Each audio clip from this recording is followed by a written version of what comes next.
విజయవాడలో సంచలనం రేపిన డాక్టర్ సూర్యకుమారి అనుమానాస్పద మరణంపై విచారణ కొనసాగుతోంది. రైవన్ కాలువలో సూర్యకుమారి డెడ్ బాడీని ట్రేస్ చేశారు పోలీసులు. విజయవాడ ప్రభుత్వ ఆసుపత్రిలో డాక్టర్గా సేవలందించిన సూర్యకుమారికి అదే ఆసుపత్రిలో పోస్టుమార్టం నిర్వహించారు. కొద్దిసేపటి క్రితమే సూర్యకుమారి డెడ్ బాడీని ఆమె బంధువులకు అప్పగించారు. తమ స్వగ్రామం జీ కొండూరు మండలం గడ్డిమలుగులో సూర్యకుమారి పార్థివ దేహానికి అంత్యక్రియలు నిర్వహిస్తామన్నారు కుటుంబ సభ్యులు. సూర్యకుమారిది హత్య ఆత్మహత్య ఈ మిస్టరీ తేల్చడంలో జూలై 31 అర్ధరాత్రి విద్యాసాగర్ ఇంట్లో ఏం జరిగిందన్నది కీలకంగా మారింది. మాజీ ఎమ్మెల్యే జె రాజకుమారుడు విద్యాసాగర్కు సూర్యకుమారితో 7 ఏళ్లుగా ఫ్రెండ్షిప్ ఉంది. చర్చ్లో జరిగిన పరిచయం స్నేహంగా ఆపై ప్రేమగా మారినట్టు తెలుస్తోంది. పెళ్లి చేసుకోవాలని కూడా నిర్ణయించుకున్నారనే ప్రచారం ఉంది. అయితే 7 ఏళ్ల కిందట విద్యాసాగర్కు మరో మహిళతో పెళ్లింది. వాళ్ళిద్దరికీ 2 పిల్లలు కూడా ఉన్నారు. అయినా విద్యాసాగర్ సూర్యకుమారితో తన ఫ్రెండ్షిప్ రిలేషన్ను కొనసాగించాడు. పీజీ కోసం ఢిల్లీకి వెళ్లేందుకు సిద్ధమైన సూర్యకుమారి అదే విషయాన్ని చెప్పడానికి విద్యాసాగర్ ఇంటికి వెళ్ళింది. ఆ క్రమంలోనే విద్యాసాగర్ ఇంట్లో జరిగిన గొడవలతో మనస్తాపం చెంది ఆమె ఆత్మహత్యకు పాల్పడిందా, లేక బంధువులు ఆరోపిస్తున్నట్టుగా సూర్యకుమారి మృతి కేసులో హత్య కోణం ఉందా అనే అనుమానాలు వ్యక్తమవుతున్నాయి. శరీరంపై గాయాలు అనుమానాలకు బలం పెంచుతున్నాయి. విద్యాసాగర్ సూర్యకుమారిల మధ్య ఫ్రెండ్షిప్ రిలేషన్ గురించి విద్యాసాగర్ భార్యకు తెలుసా? జూలై 31న తమ ఇంటికి వచ్చిన సూర్యకుమారితో విద్యాసాగర్ భార్య గొడవ పడిందా? విద్యాసాగర్ సూర్యకుమారి అనుబంధంపై ఆమె పోలీసులకు ఎలాంటి సమాచారం ఇచ్చారు? విద్యాసాగర్ కూడా సూర్యకుమారితో గొడవ పడ్డాడా? ఢిల్లీకి వెళ్లొద్దని ఒత్తిడి తెచ్చాడా? పెళ్లి ప్రస్తావన ఆ ముగ్గురి మధ్య గొడవలకు ఆజ్యం పోసిందా? ఈ ప్రశ్నలకు జవాబు దొరికితే మిస్టరీ వీడుతోందని భావిస్తున్నారు పోలీసులు.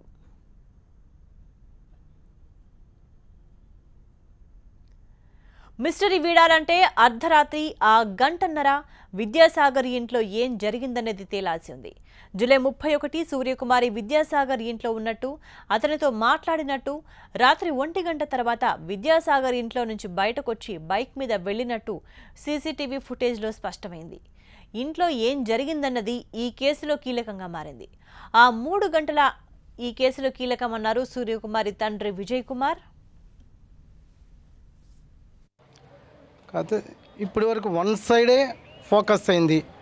మా పాపది కూడా 10% 15% బై మిస్టేక్ వయా మీడియా ఉంటే అసలు స్టార్టింగ్ 85% 90% దేర్.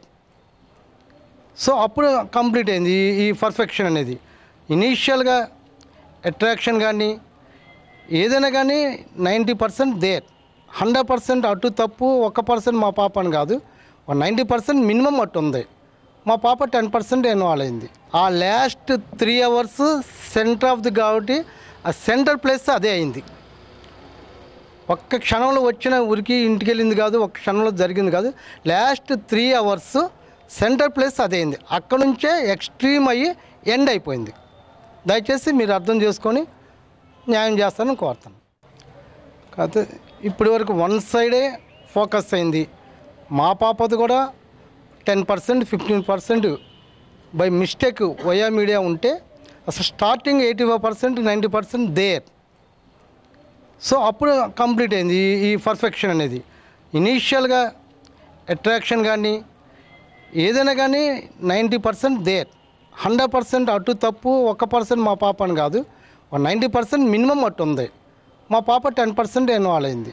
ఆ last 3 hours centre of the government ప్రజాసేవ అందించాలన్న లక్ష్యంతో తన కూతురు ఉద్యోగం సాధించిందన్నారు విజయ్ కుమార్.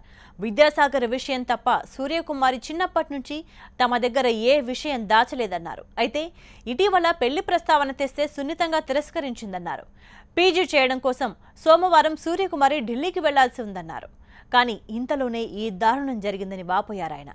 ఢిల్లీ వెళ్లే విషయంలో విద్యాసాగర్తో ఏవైనా గొడవలు జరిగి ఉండొచ్చన్నారు. అంతేకాదు తన కూతురు ఫోన్ మర్చిపోతే ఆమెను వెతుక్కుంటూ వెళ్లి ఇవ్వాల్సింది పోయి తమ ఇంటికి వచ్చి ఫోన్ ఇవ్వడం అనుమానాలకు తావిస్తుందన్నాడు. సో దాని ఆలోచనలో ఆల్రెడీ రేపు మండే రేపు పీజీకి ఢిల్లీలో అడ్మిట్ చేయాలి. 10 రోజుల క్రితం డాడీ తప్పకుండా వెళ్దాము, సండే మార్నింగే ఢిల్లీ వెళ్ళిపోదాం ఇద్దరం అనే ఆలోచన వాళ్ళ మమ్మీతో చెప్పింది.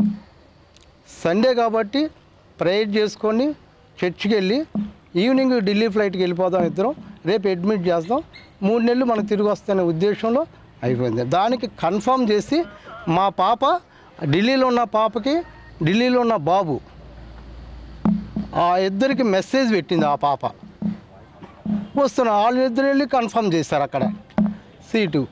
ఇటువంటి పరిస్థితిలో మరి అక్కడ చెప్పడానికి వెళ్ళిందో అది వాళ్ళిద్దరు ఏం మాట్లాడు కన్ఫర్మేషను ఆ విషయం తెలియదు. కానీ బట్ మరి ఆయన ఢిల్లీ వద్దన్నారు, అక్కడ ఏమైందో తెలియదు, అది గాడ్ నోస్ ఇట్. వెళదామన్న మా ఆయన చెప్పిన పాప ఆ సన్నివేశం ఆ 3 గంటలు ఏం జరిగిందనేది తెలియదు. అతను చేసింది అని అబద్ధం, వాళ్ళ మిస్సెస్ చెప్పింది పూర్తిగా అబద్ధం అని అతను చెప్పాడు నిన్న, మా మిస్సెస్ అవాస్తవం అని. ఇంకోటి ఏం చెప్పాడు అతను, ఆ అమ్మాయి సెండ్ ఆఫ్కి వచ్చింది, నాకు సెండ్ ఆఫ్ చెప్పింది, 3 o'clockకి ఢిల్లీ ట్రైన్ ఉంది, రైల్వే స్టేషన్కి వెళ్తుందని చెప్పాడు. సెండ్ ఆఫ్ వెళ్ళేటప్పుడు ఫోన్ అక్కడ మర్చిపోయింది, లేదా ఏది జరిగింది.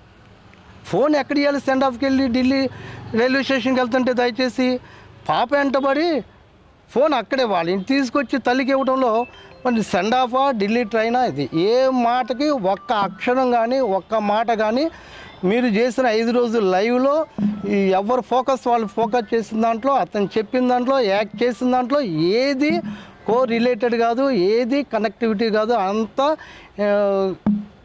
ఇదైపోయింది. ఆ సెకండ్ హ్యాండ్ పోను. కానీ మాకు జరిగింది పూర్తిగా నమ్మక ద్రోహం. మా పాప ఏదో 1% మిస్టేక్ ఉండొచ్చు, మా పాపది 1%, మ్యాక్సిమం 2% మిస్టేక్ ఉండొచ్చు. ఆ 2% బేస్ అయ్యి 98% సైలెంట్ అయింది. డాక్టర్ సూర్యకుమారి గత నెల 31 నుంచి కనిపించకుండా పోయారు.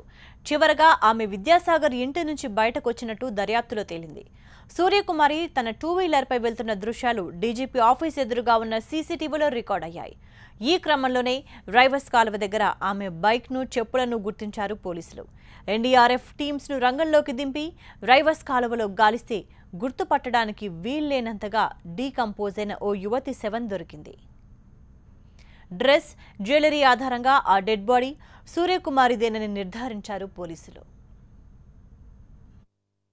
వారి కుటుంబానికి మేము సానుభూతి తెలియపరుస్తున్నాము. మా commissioner of police Shri Gautam Sawang గారు కూడా వారి కుటుంబ సభ్యులకి సానుభూతిని చెప్పమని చెప్పారు. సో అయితే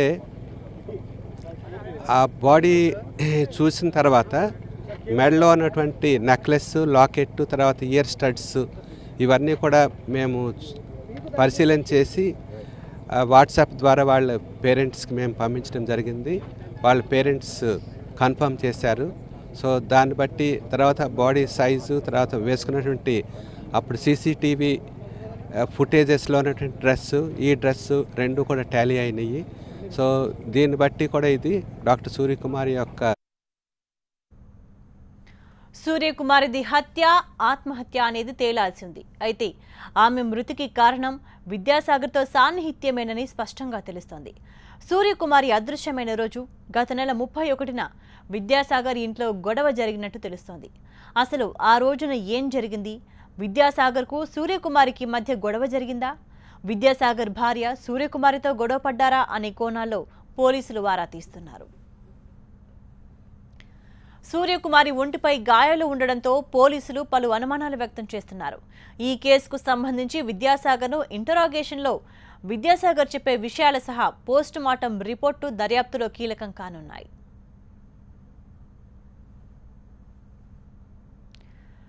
మాజీ ఎమ్మెల్యే జయరాజు కొడుకు విద్యాసాగర్, సూర్యకుమారి ప్రేమించుకున్నట్టు తెలుస్తోంది. విద్యాసాగర్కు పెళ్లై 2 పిల్లలున్నారు. ఈ క్రమంలోనే 31వ తేదీ అర్ధరాత్రి ఆమె ఇంటి నుంచి నేరుగా విద్యాసాగర్ ఇంటికి వెళ్లినట్టు తెలుస్తోంది. అక్కడ ఇరువురి మధ్య ఘర్షణ జరిగినట్టుగా తెలుస్తోంది. ఆ తర్వాత ఆమె అదృశ్యమైంది. సూర్యకుమారిది ముమ్మాటికి హత్యేనంటున్న బంధువులు విద్యాసాగర్, ఆయన కుటుంబంపై అనుమానాలు వ్యక్తం చేస్తున్నారు.